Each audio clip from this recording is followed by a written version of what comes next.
কলকাতা। এই কলকাতা শহরের নামটা মাথায় আসলেই সর্বপ্রথম যে খাবারের নামটা মাথায় আসে সেটি হলো কলকাতার রসগোল্লা। আর এই কলকাতা থেকেই মাত্র 70 কিলোমিটার দূরে অবস্থিত আমাদের শহর রানাঘাট। আর আজ আমরা কথা বলবো বাংলা ও বাঙালির শ্রেষ্ঠ মিষ্টি রসের গোল্লা অর্থাৎ রসগোল্লা নিয়ে।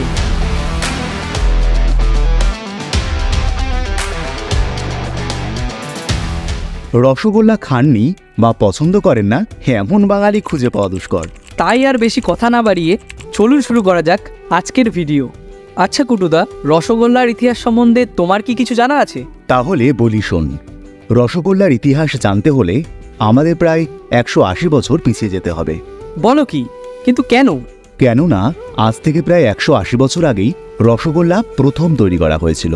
আর এই রসগোল্লা তৈরি করেছিলেন। আরে দাঁড়াও, আমি জানি। তাই কে বলতো? নদিয়া জেলার ফুলিয়ার হারাধন ময়রা। আর সালটা ছিল 1846। ঠিক বলেছিস। জানিস তো শুভ, ইতিহাস বলে যে হারাধন ময়রা 1846-47 সালের মাঝামাঝি কোনো এক সময়েই রসগোল্লা প্রথম তৈরি করেন। আর তুমি কি জানো, এই হারাধন ময়রা রানাঘাটের বিখ্যাত জমিদার পাল চৌধুরী বাড়ির জন্য মিষ্টি তৈরি করার কাজ করতেন। একদিন এই মিষ্টি তৈরি করতে করতেই এক কাণ্ড ঘটেছিল, যা পরবর্তীকালে এক ইতিহাস সৃষ্টি করে। বলো কি ছিল সেই ইতিহাস? একটু বলো না শুনি। একদিন মিষ্টি তৈরির সময় পাল চৌধুরী পরিবারের একটি শিশুকন্যা খিদেই খুব কান্না করছিল। আর তাকে সান্ত্বনা দেওয়ার জন্যই হারাধন ময়রা উনুনের ওপরে বসানো চিনির রসে একটি ছানার গোল্লা ফেলে দেন। ব্যাস, ইতিহাস তৈরি হয়ে গেল। হ্যাঁ, বলো কি?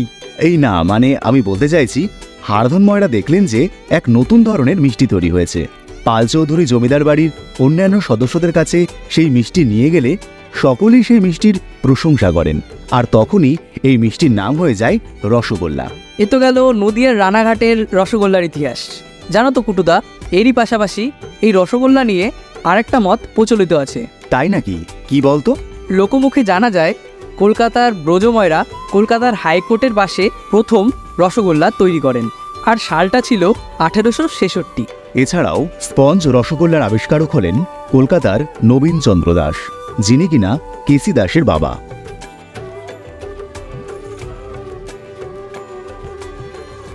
এ তো গেল রসগোল্লার ইতিহাস। এবারে রানাঘাটের পান্তুয়া নিয়েও কিছু বল। রানাঘাটের প্রথম পান্তুয়া তৈরি করেছিলেন বৃন্দাবন, যা পরে হরিদাস পাল ব্যাপকভাবে জনপ্রিয় করে তোলেন। রানাঘাটের পান্তুয়া বিকাশ লাভ করেছে মূলত পাল চৌধুরী বাড়ির হাত ধরেই। কেউ কেউ আবার মনে করেন পান্তুয়ার সাথে জুড়ে আছে কৃষ্ণনগরের রাজা কৃষ্ণচন্দ্রের নাম। দেখো কুটুদা, রানাঘাটের পান্তুয়া নিয়ে যে কথাটা প্রচলিত আছে সেটা কিছুটা এরকম। একদিন পাল চৌধুরী বাড়ির এক কর্তা এক ময়রাকে আদেশ দেন ভাজা রসগোল্লা তৈরি করতে হবে। তখন সেই ময়রা রসগোল্লাটাকে একটা অন্য আকার দিয়ে পাতলা পান রসে ফেলে দেন। আর তখন থেকেই আবিষ্কার হয়ে যায় লম্বা ও লালচে পান্তুয়ার।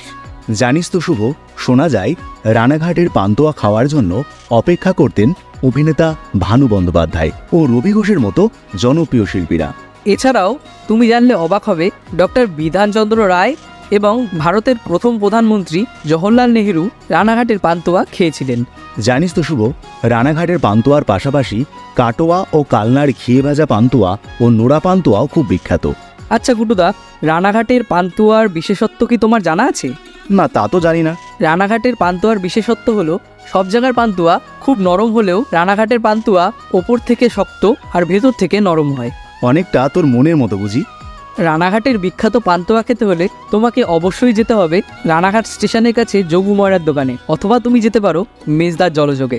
এছাড়াও আরও কিছু বিখ্যাত দোকান হলো আদর্শ সুইটস, খোকন ঘোষের মিষ্টির দোকান এবং রানাঘাট সুইটস।